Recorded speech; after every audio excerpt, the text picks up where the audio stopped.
Praise the Lord. പ്രിയമുള്ളവരെ, കർത്താവ് സമൃദ്ധിയായിട്ട് അനുഗ്രഹിക്കട്ടെ.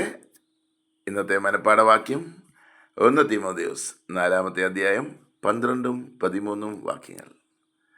ആരും നിന്റെ യൗവനം തുച്ഛീകരിക്കരുത്. വാക്കിലും നടപ്പിലും സ്നേഹത്തിലും വിശ്വാസത്തിലും നിർമ്മലതയിലും വിശ്വാസികൾക്ക് മാതൃകയായിരിക്കുക. ഞാൻ വരുവോളം വായന, പ്രബോധനം, ഉപദേശം എന്നിവയിൽ ശ്രദ്ധിച്ചിരിക്കാം. ആമേൻ.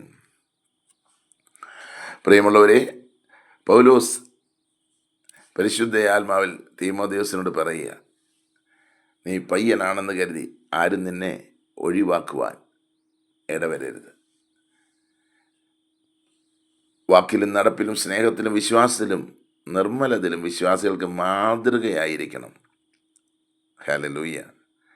മാത്രമല്ല, വായനയും പ്രബോധന ഉപദേശവും നീ തുടർന്നുകൊണ്ടേയിരിക്കണം.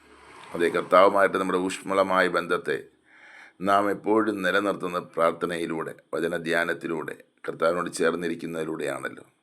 അത് നമുക്കും അത് മാതൃകയാക്കാം. എല്ലായ്പ്പോഴും എല്ലായിടത്തും നമ്മൾ ക്രിസ്തുവിൻ്റെ പത്രങ്ങളായി തീരാം. കർത്താവ് ഇതിനെല്ലാവരെയും സഹായിക്കട്ടെ, കൃപയിൽ സൂക്ഷിക്കട്ടെ, വൻ അത്ഭുതമാക്കട്ടെ. ഈ വചനം മനപ്പാഠമാക്കാൻ മറക്കല്ലേ. ആമേൻ.